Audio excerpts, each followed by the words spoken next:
Hi, welcome to voice of K K.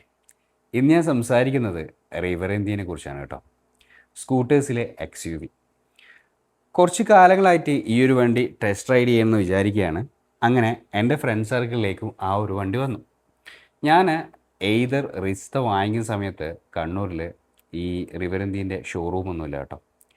അതുകൊണ്ട് തന്നെ അങ്ങനെ ഒരു സജഷൻ എൻ്റെ മനസ്സിലേക്ക് വരികയുണ്ടായില്ല. കാരണം ആ സമയത്ത് എറണാകുളം മാത്രമാണ് ഈ വണ്ടി കിട്ടുന്നതും സെയിൽ ചെയ്യുന്നതും സർവീസൊക്കെ. അങ്ങനെ എൻ്റെ നാട്ടിലും വണ്ടി എത്തി. റോഡുകളിൽ മെല്ലെ മെല്ലെ റിവർ ഇന്ത്യയും ഓടിപ്പാഞ്ഞ് നടക്കാൻ തുടങ്ങി.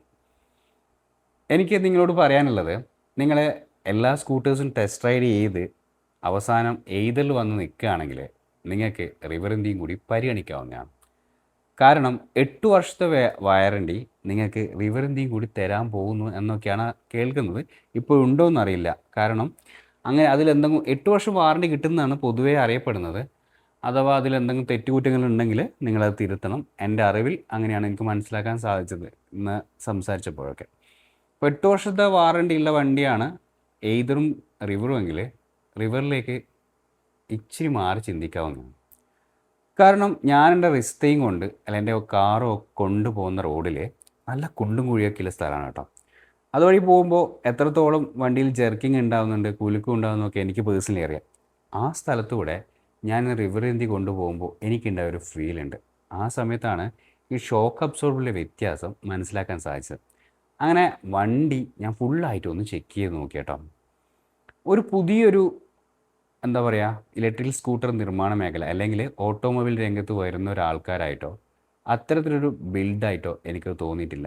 കാരണം 100% ബിൽഡ് ക്വാളിറ്റിയോട് കൂടിയിട്ട് സ്വിച്ചസ് ആയിക്കോട്ടെ, ഹാൻഡിലായിക്കോട്ടെ, ടയേഴ്സ് ആയിക്കോട്ടെ, നമുക്ക് കുറ്റങ്ങൾ കണ്ടെത്താൻ പറ്റാത്ത ഒരു മോഡലായിട്ടാണ് എനിക്ക് പേഴ്സണലി തോന്നിയത്.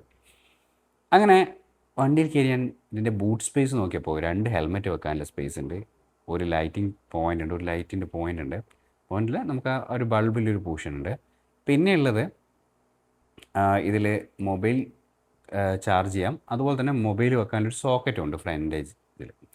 അപ്പോൾ 2 ഇടങ്ങളിലായിട്ട് നമുക്ക് സാധനങ്ങൾ സൂക്ഷിക്കാനുള്ളൊരു സ്പേസ് ഉണ്ട്. പണ്ട് ഈ ചേതക്കിൻ്റെയൊക്കെ പഴയ സ്കൂട്ടേഴ്സിന് മുന്നിലൊരു ഇതുണ്ടാവും അല്ലേ, അതുപോലുള്ള ഒരു ഇത് കേട്ടോ. ഞാൻ പെട്രോൾ സ്കൂട്ടേഴ്സിന് പരിയാണ് പറഞ്ഞത് കേട്ടോ. പഴയൊരു സ്കൂട്ടേഴ്സ് അതിൻ്റെ മുമ്പിലൊക്കെ ഉണ്ടാകുന്ന ഒരു ഇതുണ്ട്. നല്ലൊരു ലുക്ക് വൈസും കാണാൻ നല്ല ഭംഗിയുണ്ട്. പിന്നെ ഇതിൻ്റെ വ്യത്യസ്ത കളർ ടോണുകളും വളരെ നന്നായിട്ടുണ്ട്. അങ്ങനെ ഷോക്കും ഒക്കെയാണ്. അതുപോലെ തന്നെ ബൂട്ട് സ്പേസ് കാര്യങ്ങൾ കൊണ്ട് സാറ്റിസ്ഫൈഡ് ആയിട്ടുണ്ടായിരുന്നു.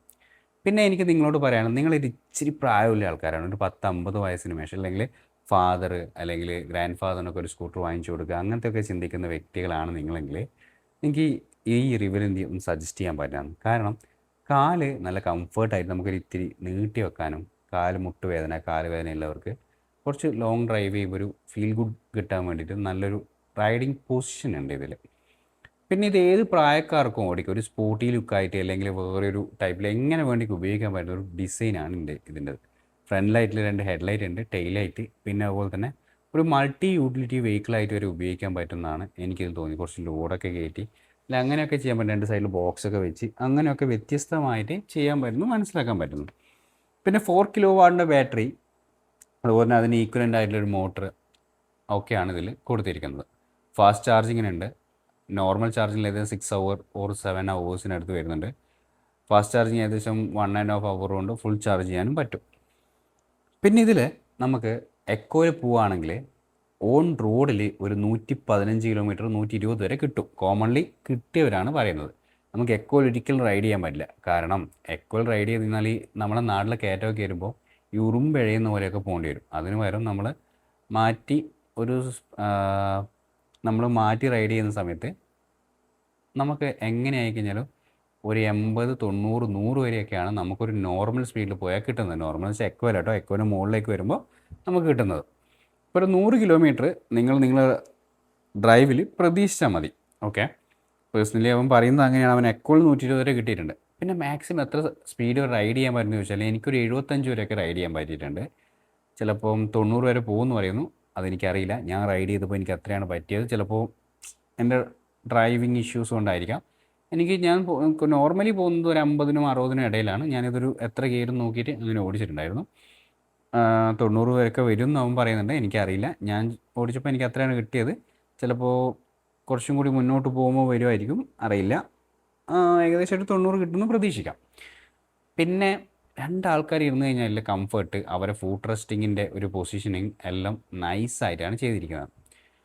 മൂന്നാമത്തെ കാര്യം ആയിട്ട് പറയാൻ ഇതിൻ്റെ ഹെഡ്ലൈറ്റ് നല്ല വെളിച്ചമുണ്ട്, അതുപോലെ തന്നെ നല്ലൊരു ഗുഡ് ഡിസൈനും കൂടിയാണ്. പിന്നെ ഏതൊരു ഇതും തമ്മിലൊരു കമ്പയർ ചെയ്ത് പറയുന്നില്ല കേട്ടോ. നമ്മൾ ഏതിൻ്റെ സ്പെയർ പാർട്സിൻ്റെ റേറ്റും ആണ് പൊതുവേ നമ്മൾ സോഷ്യൽ മീഡിയയിലും കാര്യങ്ങളൊക്കെ പറയുന്നത്. സ്പെയർ പാർട്സ് മാറുന്ന സമയത്ത് വലിയൊരു റേറ്റാണ്. പക്ഷേ നമ്മൾ റിവറിലേക്ക് വരുമ്പോൾ അത്രത്തോളം റേറ്റ് സ്പെയർ പാർട്സിന് ഇല്ല എന്നും മനസ്സിലാക്കാൻ പറ്റിയിട്ടുണ്ട്. പക്ഷേ നിങ്ങൾ ഉപഭോക്താക്കൾ എന്ന രീതിയിൽ ആരെങ്കിലും ഉപയോഗിക്കുന്ന വ്യക്തികളുണ്ടെങ്കിൽ നിങ്ങൾ നിങ്ങളെ കമൻറ്റും കൂടി ഇതിൽ ഇടണം. എന്തുകൊണ്ട് എയ്തറിലെത്തി നിൽക്കുന്ന ഒരാൾക്ക് റിവറിലേക്ക് കൂടി നോക്കാമെന്ന് പറഞ്ഞാൽ, ഒന്ന് റൈഡിങ് കംഫർട്ടാണ്, പിന്നെ ഒന്ന് പ്രായമുള്ള വ്യക്തികളാണെങ്കിൽ അതിൻ്റെ ഫുഡ് റെസ്റ്റും അതിൻ്റെ ലോങ് ഡ്രൈവൊക്കെ ചെയ്യാൻ വേണ്ടിയിട്ട് കാല് റെസ്റ്റ് ചെയ്ത് വെച്ച് പോകാനുള്ളൊരു പൊസിഷൻ. പിന്നെ ഏത് പ്രായക്കാർക്കും ഒരുപോലെ ഉപയോഗിക്കാൻ പറ്റുന്ന ഡിസൈന്, ഒരു യൂട്ടിലിറ്റി ആയിട്ട് ഉപയോഗിക്കാൻ പറ്റുന്ന വണ്ടി. അതുപോലെ തന്നെ നമുക്ക് എന്താ പറയുക, ബൂട്ട് സ്പേസ്, പിന്നെ ഉള്ളത് ഫോൺ ചാർജ് ചെയ്യാൻ പറ്റും. അതുപോലെ തന്നെ ഫോൺ അതിൽ നല്ല പ്രോപ്പറായിട്ട് കെയർ ചെയ്ത് കൊണ്ടുപോകാൻ പറ്റും. വ്യത്യസ്ത കാർട്ടോണിൽ കിട്ടുന്നുണ്ട്. 8 വർഷത്തെ വാറണ്ടിയും കിട്ടും എന്ന് പറയുന്നു. പിന്നെ അതുപോലെ തന്നെ 4 kW ബാറ്ററി, ഒരു 120 കിലോമീറ്റർ വരെ കോമൺലി ഒരു എക്കോ പോയിക്കാൻ നമുക്ക് ഡ്രൈവ് ചെയ്യാം. നല്ല പവർ വരുന്ന ഒരു നല്ല കിട്ടില്ല മോട്ടറാണ് കേട്ടോ. നല്ല പവർ എന്ന് വെച്ചാൽ നമുക്കൊരു സേഫ് ഡ്രൈവ് ആണെന്ന് തോന്നും. നമ്മൾ സ്പീഡ് കൂടുന്നതനുസരിച്ച് നമുക്കൊരു സേഫ്ലെസ് ആയിട്ടുള്ള ഫീലിങ്സ് വരികയില്ല. നല്ലൊരു സേഫ്റ്റി ഡ്രൈവ് ചെയ്യുന്നതായിട്ട് നമുക്ക് തോന്നുന്നുണ്ട്.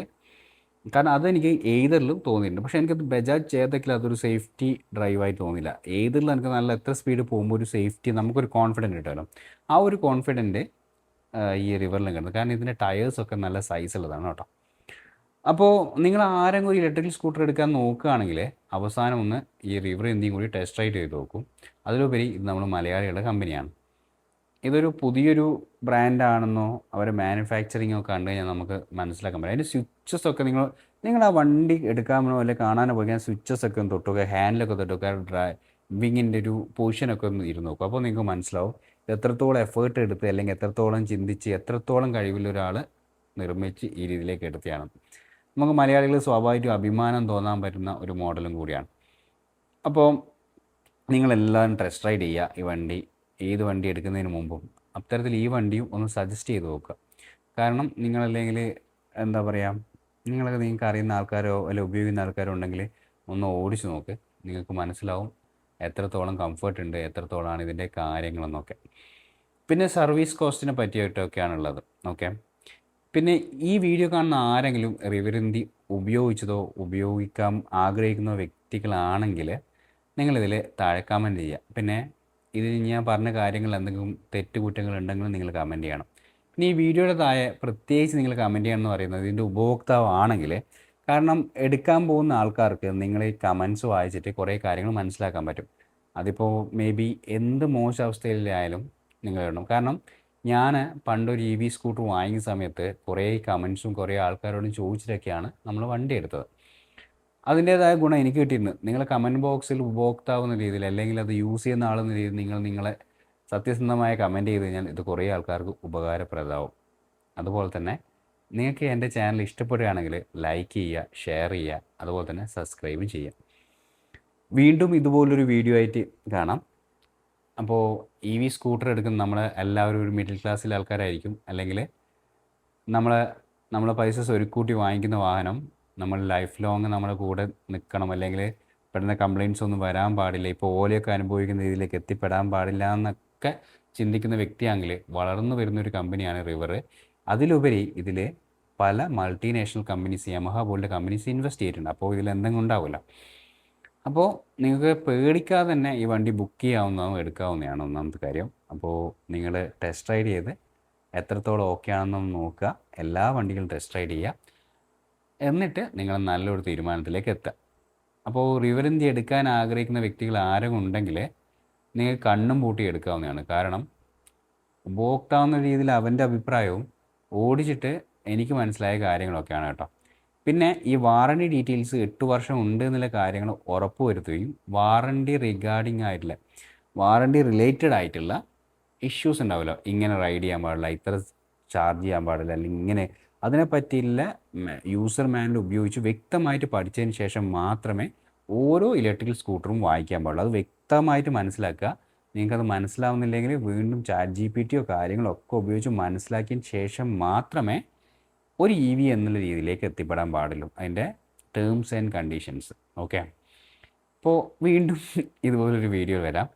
നിങ്ങൾ പറ്റുകയാണെങ്കിൽ ഇത് ലൈക്ക് ചെയ്യുക, ഷെയർ ചെയ്യുക, കമൻറ്റ് ചെയ്യുക, അതുപോലെ തന്നെ സബ്സ്ക്രൈബ് ചെയ്യാൻ നോക്കുക. അപ്പോൾ ഓക്കെ, ബൈ.